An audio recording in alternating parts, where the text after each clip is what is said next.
Hello judiciary aspirants. जहां तक बात है लैंडमार्क जजमेंट्स की, किसी भी एक्ट में, किसी भी सब्जेक्ट में सैकड़ों केसेस होते हैं पढ़ने के लिए। एक जुडिशरी एस्पिरेंट कंफ्यूज ना हो तो क्या हो कि यार मैं इतने सारे जजमेंट्स पढ़ूं, कि मैं प्रोविजंस पढ़ूं, कि मैं कमेंट्री पढ़ूं, कि मैं क्या करूं, राइट? जो कि लाजमी है। So in this series of landmark judgments we have ensured कि आपको सिर्फ और सिर्फ 15 से 20 ऐसे इंपॉर्टेंट जजमेंट्स बताए जाएं किसी भी सब्जेक्ट के, जो आपकी प्रिपरेशन में सबसे ज्यादा हेल्पफुल होंगे। अब आपको भले ही वो 100 के 100 केसेस ना याद हों, जो कि याद करने की आपको जरूरत भी नहीं है, पर कुछ केसेस ऐसे हैं जो आपको याद रहने चाहिए, that usually come in the prelims examination, and अगर आप उनका मेंस में यूज करते हो तो वो आपके लिए बेनिफिशियल रहता है। ये सीरीज बहुत लंबी नहीं होगी, बहुत ज्यादा देर की भी नहीं होगी, एंड इसमें हमारा ऑब्जेक्टिव सिर्फ इतना है कि आपको 15 से 20 केसेस ऐसे बताए जाएं, ऐसे प्रिपेयर करवाए जाएं, जो कि आप यदि तैयार कर लेते हो तो उस सब्जेक्ट के लैंडमार्क जजमेंट्स का एक मेजर चंक, इंपॉर्टेंट चंक आप कवर कर लो। आज का हमारा सब्जेक्ट है Indian contract act. I am Kanishk and let's begin. First of all, I'll tell you about the comprehensive batch that's coming recently, right? So comprehensive batch is something जो कि judiciary gold का एक यूनिक प्रोडक्ट है, जिसमें we have 1,000+ hours of live online classes. You get judiciary study material, you get interview preparation sessions, you get judgment writing sessions and whatnot. Main centric preparation के लिए live classes and everything that happens in judiciary gold. Comprehensive batch में enrolment करने के लिए आप top rankers की website पे जा सकते हैं। अपार्ट फ्रॉम दैट, अगर आपको लगता है कि नहीं यार live classes is not something for me, मैं लाइव क्लासेस नहीं देख पाता, मेरे लिए टाइम मैनेज नहीं हो पाता, so you have a JG1 batch. JG1 batch is somewhat similar to comprehensive batch, but it has recorded videos instead of live classes. However, it does have live doubt clearing sessions. आपके जितने doubt clearing sessions हैं वो live होते हैं। Apart from that, अगर आप 12 या 24 month वाला बैच लेते हैं तो यू गेट जो भी स्टेट स्पेसिफिक बैच आ रहा है उसके लाइव क्लासेस ऑल्सो, राइट? सो ये आपका JG1 बैच हुआ। इन दोनों के एडमिशन के लिए टॉप रैंकर्स के पोर्टल पे जाया जा सकता है, but even a better idea would be to appear for the all India judiciary scholarship cum admission test. इसका सबसे बड़ा रीजन ये है कि इसमें आप 100% तक की स्कॉलरशिप जीत सकते हैं, एंड जो कमिंग संडे है उसमें ये एग्जामिनेशन होने वाला है। सो इसके लिए आप एनरोल कर सकते हैं। You can call on this number, enrol for this test, appear for this test. अगर आप मेरिट में सबसे ऊपर आते हैं आपको 100% तक की स्कॉलरशिप मिल सकती है in either of the batches. So choose wisely and accordingly. Now let's start with the first case. It's Carlyle versus Carbolic Smokeball Company. I'll assure you कि Indian Contract Act is a subject जो कि ज्यादातर लोगों ने पढ़ा होता है, right? Cases के नाम इन सब के शायद आपने सुने हो, लेकिन कौन से रेलेवेंट है और उसमें क्या क्या चीजें पढ़नी है वो मैं आपको बता रहा हूं। तो Carlill versus carbolic smoke ball company is the influenza case. क्या हुआ था इसमें कि देयर वाज अ कंपनी, ठीक है, it was called carbolic smoke ball company, CSBC, ठीक है। इन्होंने एक मेडिसिन बनाई, that was the smoke ball, and इनका कहना था कि हमारे प्रिस्क्रिप्शन के हिसाब से अगर आप ये मेडिसिन पूरे टाइम तक लेते हैं तो आपको इन्फ्लुएंजा नहीं होगा। This medicine was suppose to prevent influenza, ठीक है। अब इन्होंने एक शर्त भी रखी, इन्होंने कहा अगर इसके बावजूद आपको इन्फ्लुएंजा हो गया तो हम आपको एक रिवॉर्ड देंगे, ठीक है, we will pay you. And to prove their point इन्होंने अलायंस बैंक में एक चेक भी जमा करवा दिया था कि भाई we are going to pay you, we assure you by saying this not a marketing gimmick.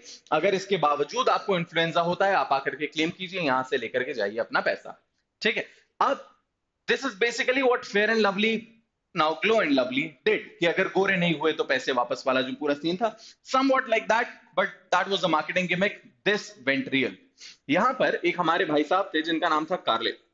Carlill ने इन्हीं के अकॉर्डिंग स्मोक बॉल कंज्यूम किया, इनकी मेडिसिन इनके प्रिस्क्रिप्शन के हिसाब से पूरे टाइम लिया, एंड फिर भी इन्हें इन्फ्लुएंजा हो गया। इन्फ्लुएंजा होने पर ये CSBC गए, उन्होंने जाकर के कहा कि आपने कहा था भाई आप मुझे पैसे देंगे तो आप मुझे पैसे दीजिए। कार्बोलिक स्मोक बॉल कंपनी का कहना था कि भाई देखिए, हमने आपको ऑफर कम्युनिकेट किया ही नहीं, there was no communication of an offer from our end to you. हमने तो जनरल एक स्टेटमेंट दिया था, अब आप कैसे इसको एक्सेप्ट कर सकते हो, right? So this matter went to the court. Court ने ये डिसाइड किया कि भाई देखिए, जहां तक बात कम्युनिकेशन की है, अच्छा, वन थिंग ऑलवेज रिमेंबर, कई सारे केसेस ऐसे होंगे जो कि ओवरलैप करेंगे दूसरे टॉपिक्स के साथ, गलती उसमें कुछ भी नहीं है। This is how law functions, this is how science functions, right? A lot of things overlap generally when you look at them practically. अब यहां पर भी ऑल्दो आप ये केस ओपन और जनरल ऑफर में पढ़ोगे, बट इसका आर्गुमेंट तो कम्युनिकेशन से शुरू हुआ ना। तो इसमें कोर्ट ने कहा कि हाँ भाई, कम्युनिकेशन की जहां तक बात है, बात सही है कि आपने स्पेसिफिकली इस व्यक्ति को कम्युनिकेट नहीं किया था, लेकिन यह भी बात सही है कि in case of an open offer और अ जनरल ऑफर, कोई भी स्पेसिफिक कम्युनिकेशन करना जरूरी नहीं है। एक लाइन में बता रहा हूं, अगर आप लिख रहे हैं तो उस चीज को लिख लीजिए। उन्होंने कहा था, an offer need not be made to any individual, to any individual, but it needs to be accepted by an individual, by an individual। हम किसी एक व्यक्ति को ऑफर नहीं दे रहे, लेकिन ऑफर एक्सेप्ट एक इंडिविजुअल व्यक्ति ही करेगा। That is the beauty of open offer और a general offer. It's the same thing, it's among the kinds of offers. इसी के साथ अगर कभी काइंड्स ऑफ ऑफर आपके सामने आ जाए, तो दिस इज वन केस जिसको आप लिखेंगे ओपन ऑफर को बताते समय। कम्युनिकेशन पे क्वेश्चन आ जाए तो भी आप इसको लिखेंगे। Moving on to the next case. Next case is Pharmaceutical Society of Great Britain versus Boots Cash Chemist Limited. ठीक है, इनविटेशन टू एन ऑफर। अब क्या होता है कि जब आप कहीं पर भी बात करते हो, अब जैसे इंडिया है, इंडिया में things are very streamlined, right? आप किसी भी ड्रग स्टोर में जाते हो तो आपको वहां पर दवाइयां मिलती हैं। अगर आप किसी ग्रोसरी स्टोर में जाते हो, सुपरमार्केट में जाते हो, तो सुपरमार्केट में आपको दवाइयां नहीं मिलेंगी, सुपरमार्केट में आपको लिकर, एम्युनिशन, ये सब नहीं मिलेगा। But it's not the same thing in UK and the US. वहां पर you get permits to sell other stuff also, and aisles में चीजें रखी रहती हैं, राइट? ऐसे शेल्व्स में चीजें रखी रहती हैं, you can go, you can purchase, right? तो एक ऐसा ही ड्रग स्टोर था जहां पर कुछ दवाइयां रखी हुई थी। एक व्यक्ति गया एक व्यक्ति गया और उसने जा करके एक दवाई उठाई, जा करके वो दवाई उसने काउंटर पे रखी और उसने कहा, भाई I want to purchase this one. सामने वाले व्यक्ति ने कहा कि यार देखो, ये शेड्यूल एच ड्रग है, I can not sell this without prescription, right? उसके अपने रीजंस थे, ऑलराइट, उसके अपने रीजंस थे कि I can not sell it without prescription. अगर उसके रीजंस नहीं भी होते तो भी वो मना कर सकता था कि I am not going to sell it, this is not for sale, this is maybe a sample piece, right? Sample piece है सर, बिकाऊ नहीं है। डॉक्टर पीस है सर, बिकाऊ नहीं है, राइट? तो कई बार ऐसा भी होता है, दे हैव दिस ऑप्शन। इस व्यक्ति को इस बात का इतना बुरा लग गया कि ये सीधे कोर्ट चला गया। इसने कहा कि भाई, आपने जब कोई चीज रखी बेचने के लिए, तो that's an offer, I am accepting that offer. Now offer once accepted becomes a promise, मैं कंसिडरेशन दे रहा हूं, becomes an agreement, it's a contract. Why is he acting in breach of contract? How can he deny selling that item to me, right? सामने वाले व्यक्ति ने कहा कि नहीं नहीं नहीं, देखिए, मैंने कोई ऑफर नहीं किया, मैंने वहां सिर्फ चीज रखी है, आप उठा करके मुझे दे रहे हैं, तो आप मुझे ऑफर कर रहे हैं, it's not the other way around, right? आप मुझे ऑफर कर रहे हैं, मुझे बेचना हो मैं बेचूंगा, नहीं बेचना हो नहीं बेचूंगा, it is my description, I am the one who accepts और रिजेक्ट्स। तो इस मामले में फिर ये कहा गया था कि anything, all the goods, all the stuff that is kept in a shop, in a showroom, ठीक है, वो सारा का सारा आपका इनविटेशन टू ऑफर होता है। इनविटेशन टू ऑफर को दूसरी भाषा में इनविटेशन टू ट्रीट भी कहा जाता है। तो कई लोग इसमें भी गलती करते हैं, इनविटेशन टू एन ऑफर को इनविटेशन टू ट्रीट भी कहते हैं, और इसी को इनविटेशन टू रिसीव ऑफर भी कहते हैं, receive offer, invitation to receive an offer, ये भी कहा जाता है। ठीक, तो अगर ये शब्द आ जाएं आपको इनविटेशन टू ऑफर की जगह दूसरी चीजें दिखाई दें, तो उसमें बिल्कुल घबराने वाली कोई बात नहीं है, it's one and the same thing, right? So invitation to an offer यहां पर कॉइन किया गया था और कहा गया था कि भाई, कोई भी चीज रखी है अगर शो के लिए या आपके खरीदने के लिए, तो that person is not offering you to purchase it, right? It's you who would be offering that person कि वो बेचेगा या नहीं, एंड उसके बाद अगर सामने वाला बेचे तो बेचे, नहीं बेचे तो नहीं बेचे। अगले केस पे चलते हैं। The case is called Balfour versus Balfour. इस केस में the legality of the contract entered into between a husband and a wife was considered. क्या हुआ था कि mister Balfour and lady Balfour, ठीक है, ये दोनों विदेशी लोग, इन्होंने सोचा कहीं घूम करके आते हैं। घूमने के लिए चल दिए सीलोन। सीलोन बेसिकली है श्रीलंका, ठीक है। श्रीलंका का पहले नाम सीलोन हुआ करता था। अब विदेशी व्यक्ति उस मौसम के आदि घूमने पहुंचे श्रीलंका, तबीयत खराब हो गई। लेडी बाल्फर की तबीयत जब खराब हुई तो उन्होंने कहा कि यार मैं यहीं पर रहूंगी, थोड़े समय मेरा इलाज चलने दीजिए, आप भी यहीं रुक जाइए। मिस्टर बाल्फर ने कहा कि मैं यहाँ नहीं रुक सकता, मेरा बहुत सारा काम है, मुझे वापस जाना पड़ेगा, but I will pay you, तुम्हारे लिविंग एक्सपेंसेस, तुम्हारे मेडिकल एक्सपेंसेस मैं वहां से भेजता रहूंगा, राइट। सो लेडी बाल्फर अग्रीड, उसने कहा ठीक है भाई मैं यहाँ रुक जाती हूँ, मेरा इलाज चलता रहेगा, कुछ समय में मैं ठीक होकर के आ जाऊंगी। मिस्टर बाल्फर ने एक बार भेजा, दो बार भेजा, फिर उन्होंने पैसा भेजना बंद कर दिया। अब लेडी बाल्फर को इतना बुरा लग गया कि वो सीधे पहुंच गई कोर्ट। इन्होंने कोर्ट में जाकर के कहा, उन्होंने कहा कि यार देखिए मिस्टर बाल्फर ने मुझसे कहा था कि ये मुझे वहां से पैसा भेजा करेंगे, अब ये मुझे पैसे ही नहीं भेज रहे। मिस्टर बाल्फर का कहना था कि भाई ठीक हो गई तो आप वापस आ जाओ, राइट। इनका कहना था कि भाई मैंने कोई कॉन्ट्रैक्ट नहीं किया था, it was just a domestic promise. मैंने डोमेस्टिकली सोशली एक तरीके से मैंने एक सोशल अग्रीमेंट में एंटर किया था। सोशल अग्रीमेंट तो लीगल नहीं होता ना। तो इस चीज के ऊपर कोर्ट ने जब डिस्कशन किया तो उन्होंने कहा कि generally speaking, mind you, generally speaking husband and wife के बीच में जो अग्रीमेंट्स होते हैं they do not intend to form a legal relationship generally. इसके अपवाद भी आपको मिलेंगे। फॉर एग्जाम्पल जब आप केस देखेंगे मैकग्रेगर वर्सेस मैकग्रेगर वाला केस, तो इसमें आपको दिखेगा हस्बैंड एंड वाइफ के बीच का रिलेशन है, लेकिन it does have an intention to create a legal relationship, alright. So वही चीज इसमें डिसाइड की गई थी। अगला केस देखते हैं, Dunlop pneumatic tyre company versus Selfridge. Dunlop आपने सुना होगा, आपके घर में हो सकता है डनलप के गद्दे हो, right. So Dunlop basically is now synonymous to all those things. Initially it started off with tire making. Dunlop pneumatic tyre company एक कंपनी हुआ करती थी, ठीक है, Dunlop pneumatic tyre company, DPDC. इन्होंने टायर का एक रिटेल प्राइस बनाया था, कहा था मान लीजिए 500 रुपया, ठीक है, हाइपोथेटिकली। इनका कहना था कि हमने ये टायर बेचे मिस्टर ड्यू को, और ड्यू से कहा था कि इस प्राइस से नीचे आप ये टायर सेल नहीं करेंगे। अगर आप इस प्राइस से नीचे टायर सेल करते हैं तो 5% आपको फाइन भरना पड़ेगा, ठीक है, 5% प्रति टायर आपको फाइन भरना पड़ेगा। ड्यू ने अग्री कर लिया, ये अग्रीमेंट हुआ इनके बीच में, ड्यू अग्री कर गए। ड्यू ने टायर उठा करके बेचे सेल्फ्रिज को, सेल्फ्रिज सेम कंडीशंस थी, इनका भी, ड्यू ने भी सेल्फ्रिज को ये कहा कि भाई इस रेट से कम में बेचा तो 5% आपको जो है फाइन देना पड़ेगा, एंड ये अग्रीमेंट इनके बीच में हो गया। अब बात ये हुई कि सेल्फ्रिज ने उठा करके ये टायर बेच दिए एट 10% ऑफ।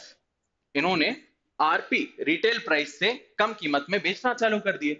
डीपीटीसी को यह बात बुरी लग गई, तो डीपीटीसी ने क्या किया, सीधे जाकर के सेल्फ्रिज पर सूट फाइल कर दिया। उन्होंने कहा भाई हमारा टायर आप इतने सस्ते में कैसे बेच रहे हैं। अब सवाल यह आया कि सेल्फ्रिज का कहना यह था कि अगर मेरे खिलाफ कोई केस कर सकता है तो वो ड्यू है, डीपीटीसी का मुझसे क्या लेना देना। डनलप न्यूमैटिक टायर कंपनी का ये टायर है, बट मेरा उनके साथ कोई कॉन्ट्रैक्ट नहीं। उनका कॉन्ट्रैक्ट ड्यू के साथ है, मेरा कॉन्ट्रैक्ट ड्यू के साथ है। उन्हें सूट फाइल करना है वो ड्यू के खिलाफ करे, ड्यू को करना है वो मेरे खिलाफ करे। There is privity of contract in the contract between Selfridge and Due, and thus DPTC does not stand a ground. यही बात कोर्ट ने सही मानी थी। कोर्ट ने कहा था कि प्रिविटी ऑफ कॉन्ट्रैक्ट, प्रिविटी शब्द का मतलब होता है प्राइवेट, प्राइवेट, राइट। प्राइवेट मतलब कोई भी थर्ड पर्सन ना तो कॉन्ट्रैक्ट को एनफोर्स करा सकता है, ना ही उस कॉन्ट्रैक्ट पे सू कर सकता है। जनरली स्पीकिंग जब आप इस पूरे मामले को देखते हैं तो इन दोनों के बीच का जो कॉन्ट्रैक्ट था, उस कॉन्ट्रैक्ट में ये एक स्ट्रेंजर ही हुए ना, और अगर ये एक स्ट्रेंजर हैं तो ये इनके ऊपर सूट फाइल नहीं कर सकते। ड्यू कुछ गड़बड़ करते तो ये सूट फाइल कर सकते थे, इन्होंने गड़बड़ करी तो ड्यू कर सकते हैं, नोबडी एल्स, दैट्स इट।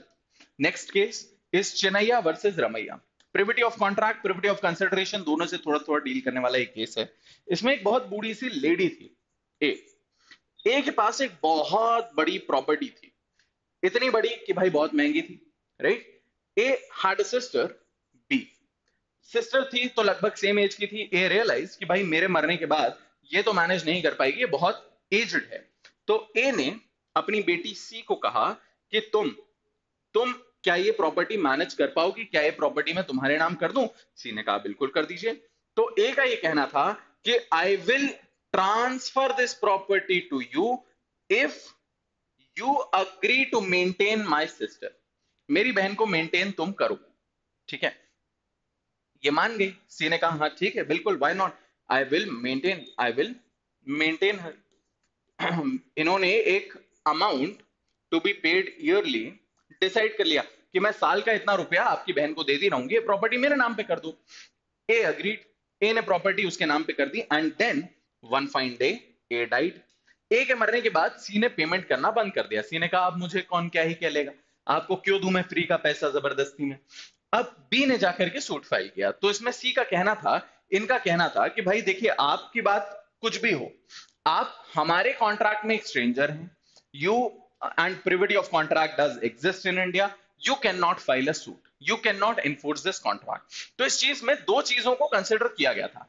पहला, प्रिविटी ऑफ कॉन्ट्रैक्ट का एक एक्सेप्शन होता है, दैट इज बेनिफिशियरी, ठीक है, बेनिफिशियरी। ये बेनिफिशियरी हैं तो ये सूट फाइल कर सकती हैं, ये बात कही गई थी। सेकेंडली जो इनका कंटेंशन था, जिसको कुछ लोगों ने सही माना था, वो ये भी था कि प्रिविटी ऑफ कंसिडरेशन सेज कि consideration can be moved by promisee और एनी अदर पर्सन। तुमने अग्री किया कि तुम मुझे मेंटेन करोगी, उस अग्रीमेंट का कंसिडरेशन इसने मूव किया, right. They change the narrative a bit. इनका कहना यह था कि you agreed with me that you will provide me maintenance, उस अग्रीमेंट का जो कंसिडरेशन था वो इसने मूव किया, जो कि बिल्कुल संभव है। तो अगर there is a stranger, I am not a stranger to consideration, technically I am a party to the contract, and stranger to consideration वाला कोई पॉइंट यहां पर लगेगा ही नहीं, सो मैं सूट फाइल कर सकती हूँ। तो इन दोनों ही मामलों को कोर्ट ने ऑब्जर्व किया था और कहा गया था कि नहीं, definitely B could have filed a suit, B did file a suit and B did succeed in the suit. Moving on to the next case, it's called Lalman Shukla versus Gauri Dutt. बहुत कॉमन केस है मिसिंग नेफ्यू वाला।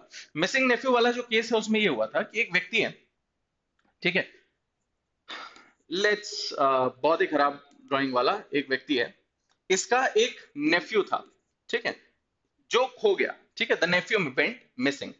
अब इसको थोड़ी सी चिंता हुई, इसने कहा यार मेरा नेफ्यू खो गया। नेफ्यू यानी भांजा या भतीजा, ठीक है, खो गया। तो इसका एक सर्वेंट था, इसने अपने सर्वेंट को कहा कि भाई तुम जाओ and find my Neiphiu who is missing. Servant निकल गया ढूंढने के लिए। अब ये ढूंढने के लिए गया ही था कि इन्होंने न्यूज़पेपर में इश्तेहार छपवा दिया कि मेरा जो नेफ्यू है वो मिसिंग है एंड इसको ढूंढकर लाने वाले को एक उचित इनाम दिया जाएगा, इनाम जो है दिया जाएगा। सर्वेंट को इस बारे में कोई आइडिया नहीं है, उसने न्यूज़पेपर देखा ही नहीं। ये भाई ने फिर भी इश्तेहार निकाल दिया है। अब लोग ढूंढे कुछ भी ढूंढे, ये और ज्यादा क्या कर सकता है। Servant managed to find the nephew and bring him home. Servant उस नेफ्यू को घर ले आया, उसको अभी तक पता नहीं है इस ऑफर के बारे में कुछ भी। Now in this case what happened was कि सर्वेंट घर आया, आके काम वाम करने लगा। कुछ दिन बाद ही रियलाइज कि अरे यार ये ऑफर भी तो था, एंड ही सेड कि मालिक आपने मुझे तो भेज दिया और ये ऑफर आपने दुनिया को दे दिया, ऐसे थोड़ी होता है, मुझे कम से कम मेरे पैसे दे दीजिए। मालिक ने कहा this offer was not communicated to you, तुम्हें इस ऑफर के बारे में कोई जानकारी नहीं थी, ठीक है, तुम्हें इस ऑफर के बारे में कोई जानकारी नहीं थी। और अगर क्योंकि तुम्हें कोई जानकारी नहीं थी, तुम फिर भी परफॉर्म कर चुके हो, तो तुम्हारे लिए ये अग्रीमेंट हुआ ही नहीं, right. This does not belong to you, this does not concern with you. तो जो हमारा सर्वेंट था ये थोड़ा सा बुरा मान गया, ये कोर्ट चला गया। इसने कोर्ट में जाकर के कहा, सीधे कोर्ट गया, कोर्ट में जाकर के कहा कि साहब मालिक ने गरीब के पेट पे लात मार दी, राइट, और इन लोगों ने मुझे पैसे नहीं दिए, ये नहीं किया।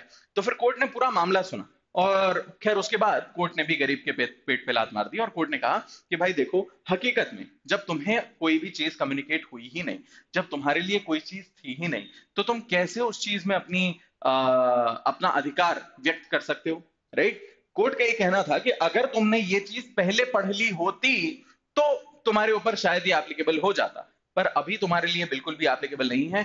तुम टेक्निकली इसके एम्बिट से बाहर फॉल करते हो, ठीक है? सो मिसिंग नेफ्यू केस में कम्युनिकेशन ऑफ ऑफर होना चाहिए हमेशा, इसके ऊपर ये डिस्कशन हुआ था। अगले केस की तरफ बढ़ते हैं। Next case is Powell versus Lee. ये भी कम्युनिकेशन से ही संबंधित है। ये केस एक्सेप्टेंस के कम्युनिकेशन से अपने ताल्लुक रखता है। अब क्या हुआ, एक गांव में इश्तिहार निकला, ठीक है? इश्तिहार में था कि हमें जरूरत है विलेज के स्कूल के हेडमास्टर की। उस हेडमास्टर के लिए इंटरव्यू लिया जाएगा। इंटरव्यू में 5 लोग बैठे, ठीक है? एंड सामने बहुत सारे इंटरव्यूईज गए। उसी में से हमारे जो प्लेंटिफ थे वो भी थे, राइट? प्लेंटिफ जाकर के जब यहां बैठे, उनका इंटरव्यू हुआ बराबर। इंटरव्यू के बाद इन्हीं में से एक व्यक्ति इनका मित्र निकला, ठीक है? This guy was his friend. इसने बाहर आकर के बताया कि अरे अंदर मैं बातें सुन रहा था, सिलेक्शन तुम्हारा ही हो रहा है, कोई और है ही नहीं तुम्हारी टक्कर का, राइट? ये भाई खुश हो गए, इन्होंने पूरे गांव में जो है मिठाई वगैरह बंटवा दी, इतने खुश हो गए, उन्होंने कहा मैं अगला हेडमास्टर बन रहा हूं। अब जब फाइनली कमिटी का रिजल्ट आया, जब कमिटी का रिजल्ट आया, तो उसमें इनका नाम था ही नहीं। ये सिलेक्ट नहीं हुए थे हेडमास्टर की पोजीशन के लिए। तो उन्होंने जाके सूट फाइल कर दिया। इन्होंने कहा भाई आपकी तरफ से मुझे कम्युनिकेट किया गया था कि मैं हेडमास्टर बन रहा हूं, तो मैं क्यों नहीं बना, राइट? इस चीज के ऊपर फिर कोर्ट ने टिप्पणी दी थी कि भाई जो कम्युनिकेशन आपको हुआ वो किसने किया था? प्रोमिसर ने किया था। जिस व्यक्ति ने आपको ऑफर दिया, क्या उसने किया था? क्या उसके ऑथराइज एजेंट ने किया था? इसको एक मिनट साइड में रख के सेंसिबली सोचो। आप गए एग्जाम देने के लिए, ठीक है? आप इंटरव्यू देने गए जुडिशरी का। जुडिशरी का इंटरव्यू देने के बाद आपको एक व्यक्ति ने, आपको उसी जज ने बोला बाहर आकर के कि अरे तुम्हारे बहुत अच्छे नंबर दिए हमने, बहुत अच्छा करे हो, तुम जज बनोगे 100%। अब सिर्फ उसके कहने से तो बात नहीं होती ना। जब फाइनल रिजल्ट आएगा तो there are other panels also जो बैठे हैं, राइट? आपके मेंस के मार्क्स भी काउंट होंगे, उसके बेसिस पे मेरिट लिस्ट आएगी, कितनी वैकेंसी है उस पर निर्भर करेगा, आपके ओवरऑल परफॉर्मेंस पे निर्भर करेगा, है ना? सिर्फ उसके कह भर देने से जज थोड़ी बन जा रहे हैं आप, तो एटलीस्ट ऑन पेपर। तो यहां पर क्या चीज है, यहां यही तो हुआ है। इनमें से एक व्यक्ति ने आकर के बोल दिया अरे तुम बन जाओगे, बाकी लोगों ने थोड़ी डिसाइड कर लिया है, फाइनल कमिटी का रिजल्ट थोड़ी आ गया है। These are interviewers, these are not the promisers. गांव के ये स्कूल के ये इंटरव्यूअर्स हैं, ये लोग नौकरी नहीं दे रहे हैं।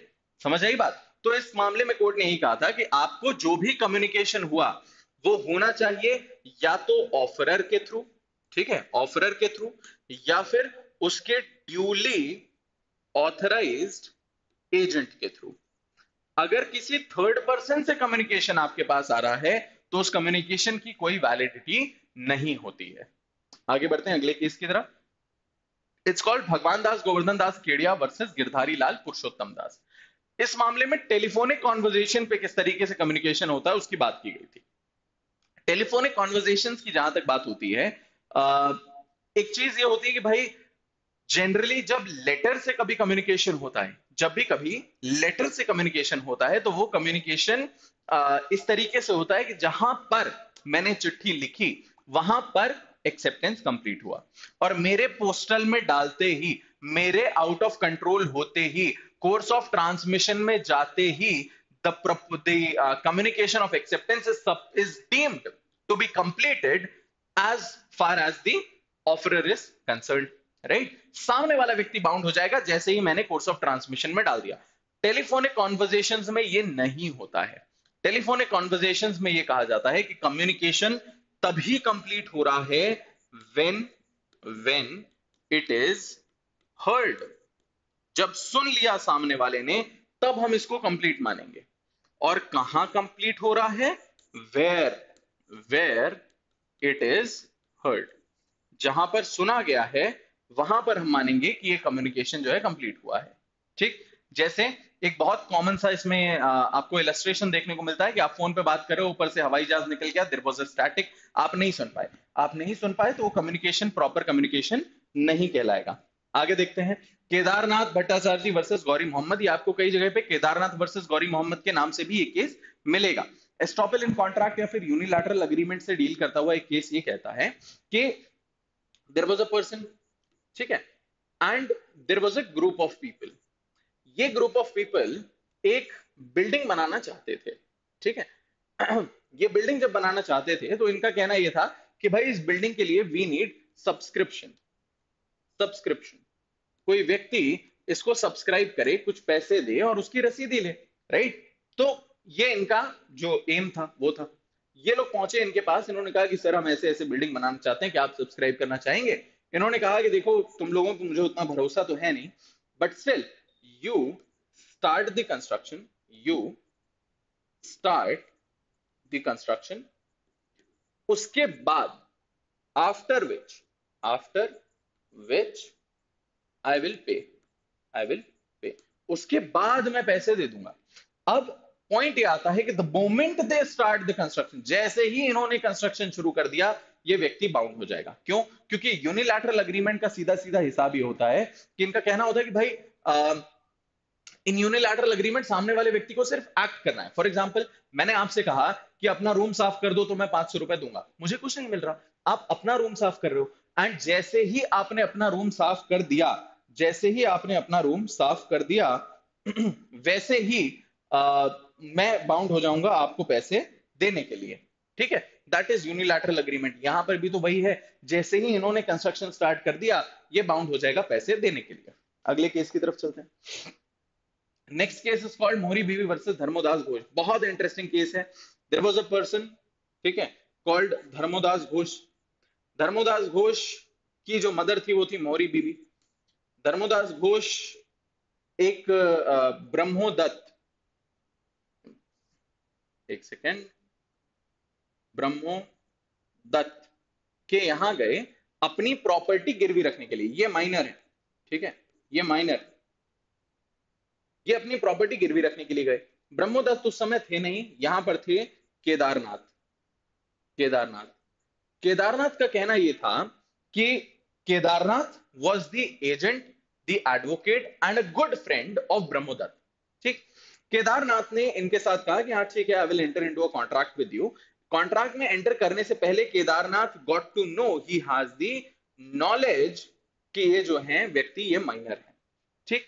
उसके बावजूद भी केदारनाथ ने इनके साथ अग्रीमेंट में एंटर किया, इनको पैसे दिए और इनके प्रॉपर्टी के कागज अपने पास रख लिए। तो इनिशियली मोहरी बीबी ने ब्रह्मोदत्त के खिलाफ केस फाइल किया था कि भाई देखिए ये जो he was the initial defendant in this case. तो इन्होंने कहा था कि देखिए इस कॉन्ट्रैक्ट की कोई वैधता नहीं, क्योंकि ये माइनर है, माइनर के साथ कॉन्ट्रैक्ट वैलिड नहीं होता। खैर मामला जैसा भी रहा, आगे बढ़ा, इन्होंने भी रेटिफाई करने की कोशिश करी, सब कुछ हुआ।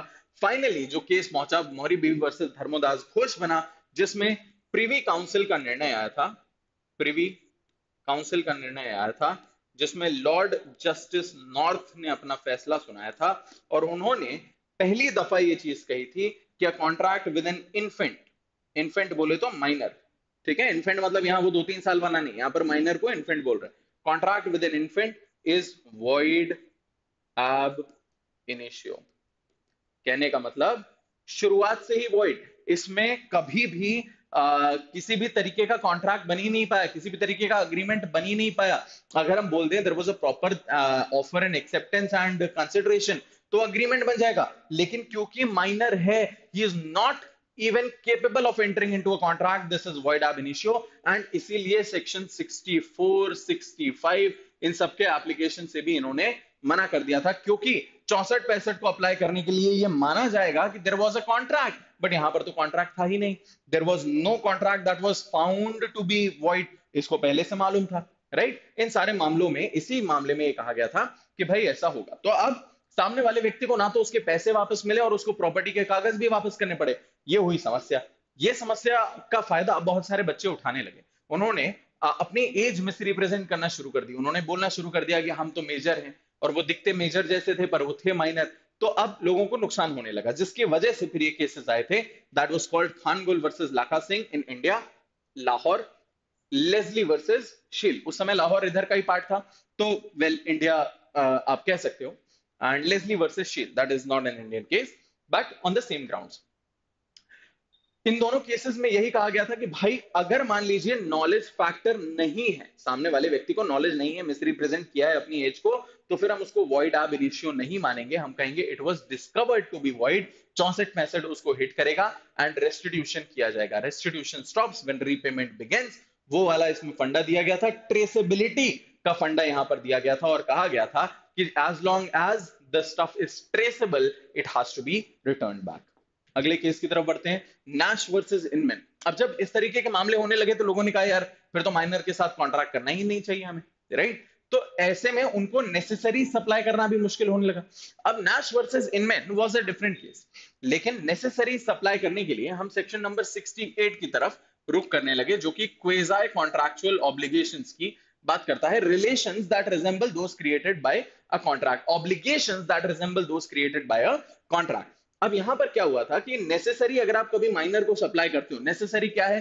Chapel versus Cooper, Chappell versus Cooper case में नेसेसरीज की डेफिनेशन दी थी, आपको कहा था रोटी कपड़ा मकान, हेल्थ केयर, एजुकेशन, एजुकेशन में आपका religious education, technical education, diploma, कोई भी चीज जो उस व्यक्ति के सरवाइव करने के लिए जरूरी है considering his standard of living, वो सारी चीजें आपको नेसेसरीज में आएंगे। चैपल वर्सेस कूपर में कहा गया था उन्हीं नेसेसरीज को अगर आप किसी माइनर को सप्लाई करते हो तो उस माइनर की एस्टेट से, उस माइनर की प्रॉपर्टी से, माइनर अपने आप में लायबल नहीं है, माइनर की प्रॉपर्टी से आप वो चीजें जो है रिकवर कर सकते हो, निकाल सकते हो। तो अब इस मामले में क्या हुआ था कि एक व्यक्ति है, ठीक है, इनका एडमिशन हो गया कैम्ब्रिज यूनिवर्सिटी में। कैम्ब्रिज यूनिवर्सिटी में हुआ, इनके एक अंकल हैं जिन्होंने कहा कि अरे बेटा यहाँ पर बहुत सारी पार्टी वार्टी होती रहती है, तुम कहाँ ऐसे गरीबों वाले कपड़े पहन करके जाओगे, मैं तुम्हें अच्छे खासे कपड़े दिला देता हूं। तो इन्होंने इसको 11 फैंसी वेस्ट कोट्स दिलवाए, वेस्ट कोट्स, कहा कि भाई तुम कम से कम अच्छे तो दिखो, एंड उसके बाद फिर ये इनसे पैसे मांगने लगे। एक्स ने कहा भाई मेरे लिए जरूरी थोड़ी था, मैं तो आपको गिफ्ट के तौर पे ले रहा हूँ, आपको माइनर मालूम है मैं माइनर हूं, आप उसके बाद भी मुझे दे रहे हो, मैंने कोई मिसरिप्रेजेंटेशन नहीं किया, मेरे लिए नेसेसरी नहीं था। इसका कहना था कि considering your condition in life ये तुम्हारे लिए नेसेसरी था। कोर्ट का ये कहना था, पता है अगर आप एक कोट इस बच्चे को दिलवाते, एक वेस्ट कोट अगर आप दिलवाते, तो शायद हम सोचते कि ये नेसेसरी हो सकता है, हम तब भी नहीं कह रहे कि होगा, हम सोच सकते थे, पर 11 fancy waistcoats, it is not a necessary suited to anyone's condition in life and thereby you will not get any benefit thereof, ठीक है? लेकिन इन एनी केस अगर आप किसी माइनर को फूड, क्लोथिंग, शेल्टर वगैरह दिलवाते हैं तो आप उसकी प्रॉपर्टी से ये चीजें क्लेम कर सकते हैं। अगले केस की तरफ बढ़ते हैं, it is called DTC versus DTC मजदूर कांग्रेस। डीटीसी वर्सेस डीटीसी मजदूर कांग्रेस बेसिकली सेक्शन 23 के अंतर्गत आने वाला एक केस है, जिसमें ये कहा गया था कि कॉन्ट्रैक्ट में अनफेयर टर्म्स नहीं होने चाहिए, पहली चीज। दूसरी चीज, कोई भी contract oppose to public policy नहीं होना चाहिए। तो अपोज टू पब्लिक पॉलिसी क्या था? डीटीसी वर्सेस डीटीसी मजदूर कांग्रेस में कहा गया था कि एक कॉन्ट्रैक्ट हुआ था वर्कर्स के साथ, ठीक है? अब जो वर्कर थे उनको कॉन्ट्रैक्ट में ये लिखा कि अगर आपके खिलाफ एक भी कंप्लेंट आती है, माइंड यू एक भी कंप्लेंट आती है, तो ना हम आपको सुनेंगे, ना कोई डिसिप्लिनरी प्रोसीडिंग्स होंगी, ना कोई भी प्रोसीडिंग फॉलो किए बिना आपको निकाल दिया जाएगा, ठीक? You will not have a right to be heard, there was nothing that was favouring any labour. तो यहाँ के जितने एम्प्लॉइज थे वो सारे के सारे परेशान हो गए, इन्होंने कहा यार आप तो रैंडमली हमें उठा उठा के फेंक रहे हो, कोई भी व्यक्ति अगर आकर के आपसे हमारी थोड़ी भी शिकायत कर दे आप हमें नौकरी से निकाल देते हो, that should not be the case. इसी चीज को कोर्ट में कंटेस्ट किया गया था। डीटीसी ने कहा कि भाई in order to ensure a smooth functioning of the company हमें ये चीज करनी पड़ती है। इन लोगों ने कहा कि नहीं भाई this is entirely unfair, oppose to public policy. Court ने इनकी बात मानी थी और कहा था भाई देखो आपको करनी पड़ती है, आप एक प्रोसीजर, एक जस्टिस, नेचुरल जस्टिस का प्रोसीजर फॉलो कर सकते हो, एटलीस्ट उसकी बात सुनो, एक प्रोसीडिंग करो, एक हियरिंग करो, बट अगर आप कुछ भी नहीं कर रहे हो, सीधे उनको निकाल दे रहे हो, it is entirely oppose to public policy and it should be scrapped of.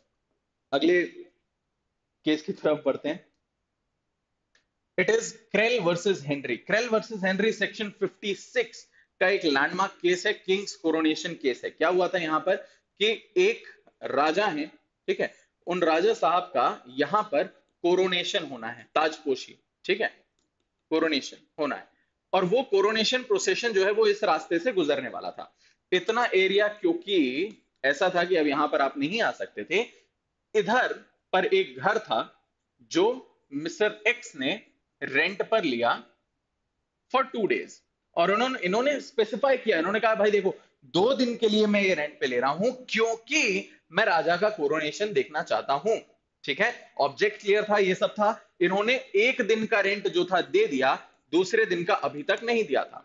As it turned out कि जिस दिन कोरोनेशन होने वाला था नहीं हुआ, राजा की हो गई तबीयत खराब, ही गॉट अनवेल, एंड जिसकी वजह से कोरोनेशन जो था वो पोस्टपोन हो गया। तो इस भाई ने कहा कि भाई देखो, मैं तो जिस पर्पस के लिए ले रहा था वो पर्पस ही नहीं हुआ, मेरे लिए तो ये अग्रीमेंट इम्पॉसिबल हो गया, तो मैं तुम्हें पैसे नहीं दे पाऊंगा। तो सामने वाले व्यक्ति ने कहा कि नहीं नहीं, पैसे तो देने पड़ेंगे, तुमने 2 दिन के लिए रेंट पे लिया है भाई।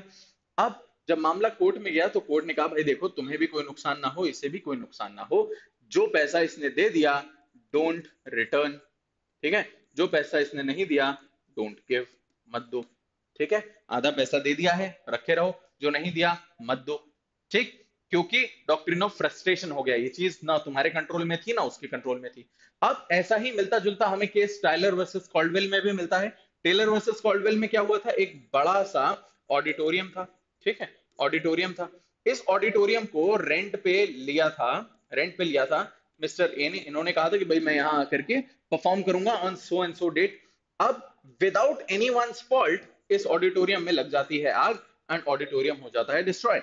तो सामने वाला व्यक्ति कहता है भाई जब इम्पॉसिबल ही हो गया तो मैं परफॉर्मेंस कैसे क्लेम करूं, इम्पॉसिबल ही हो गया तो मैं पैसे क्यों दूं, इम्पॉसिबल ही हो गया तो कॉन्ट्रैक्ट खत्म कर दो। डॉक्ट्रिन ऑफ फ्रस्ट्रेशन से इनने इसको भी उसी तरीके से हिट किया था under section 56। Moving on to the next case that's called Hadley versus Baxendale.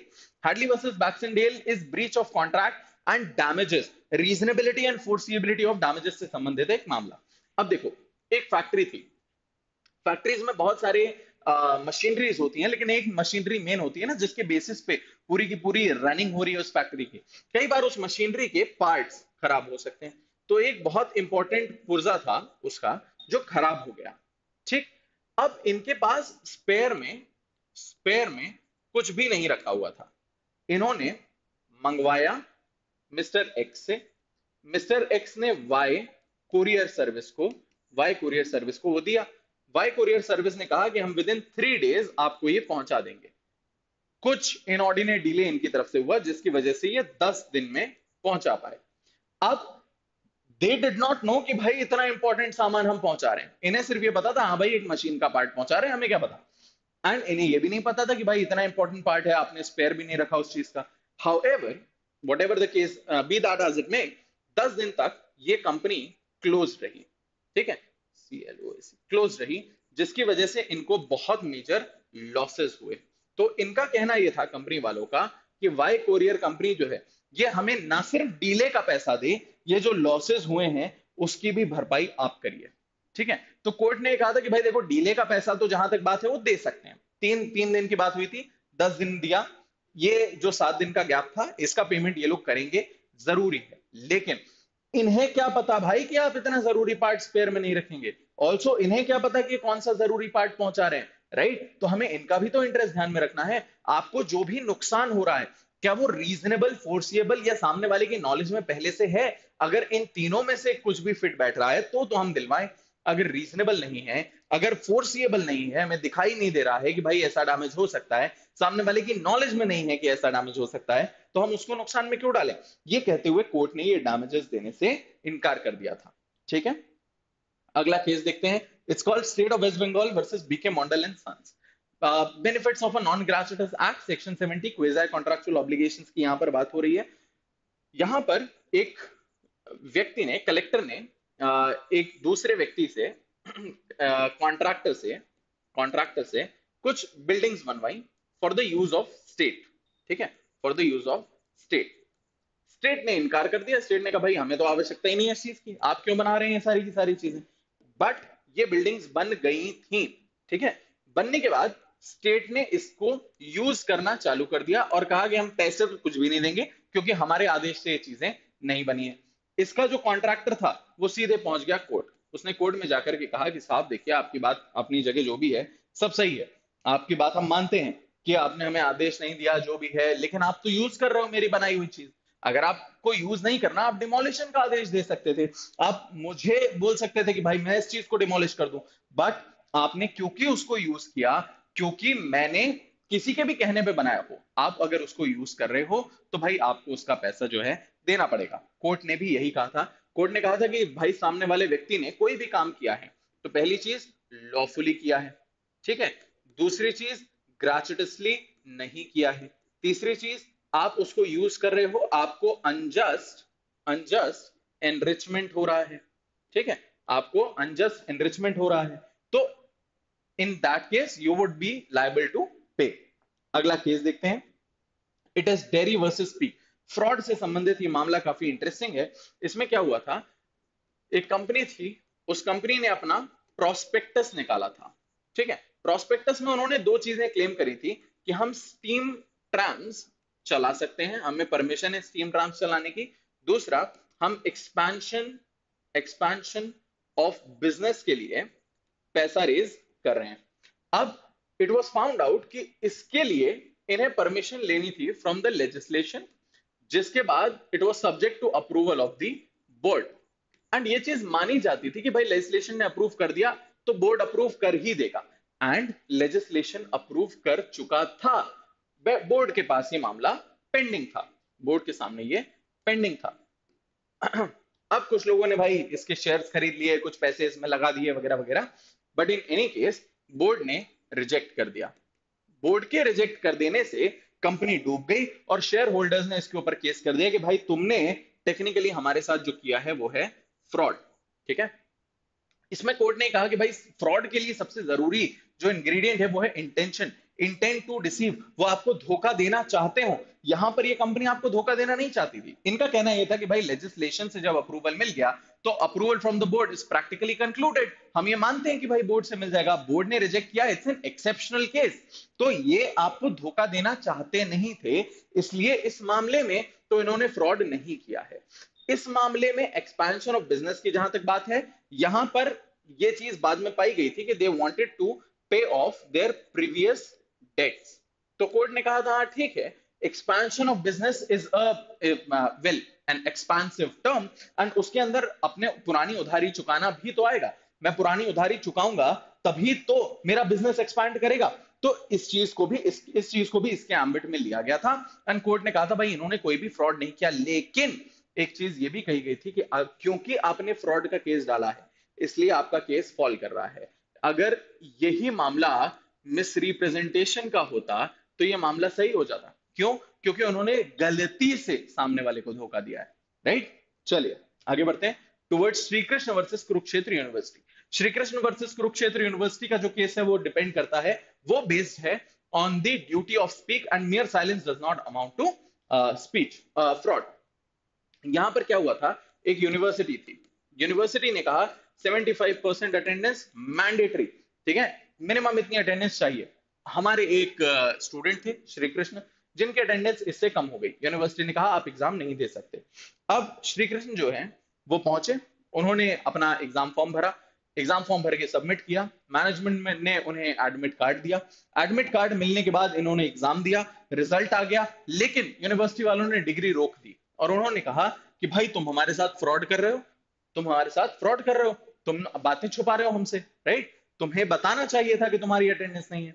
Shri Krishna का कहना था कि भाई जब मैंने आपको एडमिट कार्ड के लिए डॉक्यूमेंट्स दिए तो एडमिट कार्ड तो आपने ही इशू किया, अगर आप ही मुझे एडमिट कार्ड इशू कर रहे हैं तो आपको देखना चाहिए था, it was your duty to have ordinary diligence, why would I have the duty to speak, yes. तो ये मामला फिर कोर्ट में गया और कोर्ट ने ये कहा कि भाई देखिए सबसे पहले तो यूनिवर्सिटी के ऊपर जो है स्टॉपेल लगाइए, ठीक है, स्टॉपेल लगाइए, एंड यूनिवर्सिटी को कहिए कि आपने अगर इनको एग्जाम देने दिया है, अगर इनकी डिग्री बन गई है, ये पास हो गए हैं, तो इन्हें डिग्री जो है इनके सुपुर्द की जाए, ठीक है। दूसरी चीज कोर्ट का ये कहना था कि सिर्फ शांत रहना फ्रॉड नहीं होता, इनकी कोई जिम्मेदारी नहीं थी बोलने की, आपकी जिम्मेदारी थी देखने की, right. mere silence amounts to fraud only if there is a duty to speak or there is or your silence is equivalent to speech, यहां पर ऐसा कुछ भी नहीं था, राइट।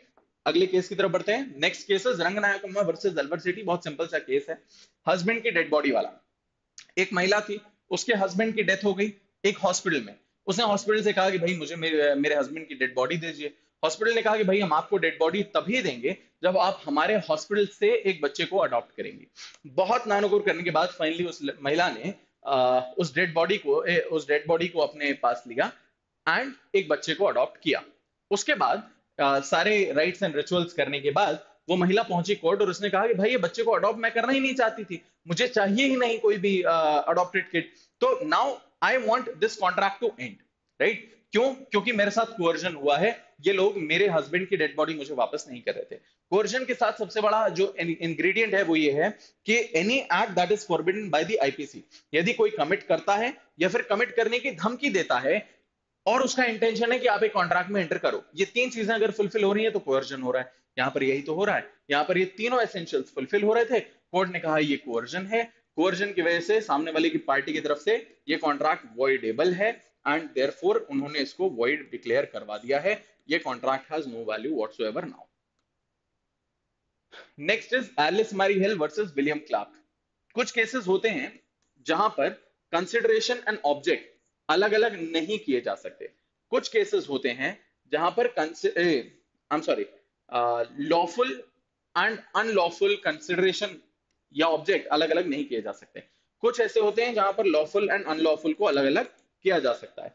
जहां पर आप सेपरेट कर सकते हो वहां आप सेपरेट कर दो, इतने पार्ट को कैंसिल कर दो, इतने पार्ट को एनफोर्स कर दो। जहां आप सेपरेट नहीं कर सकते वहां पर ये एंटायरिटी में वॉइड हो जाता है। Alice Mary Hill versus William Clark में यही हुआ था कि विलियम क्लार्क ने कहा मैं तुम्हें 500 पाउंड्स दूंगा, बदले में तुम्हें मेरे घर का डोमेस्टिक हेल्प करना पड़ेगा, प्लस मेरे साथ अडल्ट्री करनी होगी। Adultery is an unlawful act and an immoral act. इस मामले में क्योंकि वो 500 रुपए was a joint consideration for both those things, right? अगर वो व्यक्ति ऐसा कहता कि मैं 150 पाउंड इसके दूंगा एंड 250 पाउंड उसके दूंगा, तो इस मामले में हम उसको सेपरेट कर सकते थे, बट यहां तो सेपरेबल नहीं है। सेपरेबल नहीं है तो पूरा का पूरा कॉन्ट्रैक्ट क्या हो गया?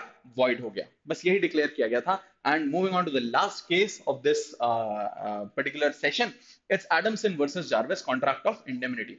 अब यहां पर क्या हुआ था, एक व्यक्ति ने दूसरे व्यक्ति को अपना कुछ कैटल दिया, ठीक है, कहा कि भाई इसको बेच दो, ऑक्शन कर दो। बी ने इसका ऑक्शन कर दिया सी को। एज इट टर्न्ड आउट कि ये कैटल इसका था ही नहीं, ये मिस्टर डी का कैटल था। उनको जब पता पड़ा कि भाई किसी ने बेच दिया तो उन्होंने उसके खिलाफ एक सूट फाइल कर दिया। सूट फाइल करने पर इन्हें कुछ अमाउंट देना पड़ा एज कॉम्पनसेशन, राइट? एंड ये कॉम्पनसेशन अपनी जेब से क्यों दूंगा भाई मैं? ये कॉम्पनसेशन मुझे ये नहीं देंगे वापस, ये वापस देंगे अंडर सेक्शन 125 सब सेक्शन 2, ठीक है? तो कॉन्ट्रैक्ट ऑफ इंडेमनिटी कई मामलों में हम इसको एजेंसी में भी देखते हैं, क्योंकि अगर ए ने इनसे कहा कि तुम बेच दो तो ये टेक्निकली इनके एजेंट हुए, राइट? कई मामलों में हम इसको बेलमेंट के तौर पे भी देखते हैं, क्योंकि ए ने अपने बेलमेंट के तौर पे इनको ये सामान दिया था, उसके बाद उनसे कहा था कि बेच दीजिए, राइट? सो बेलमेंट यहां पर आ रहा है, एजेंसी यहां पर आ रहा है और इंडेमनिटी यहां पर आ रहा है। तो indemnity would have a greater value in this case. So these are the top 20 cases for Indian Contract Act which you need to remember.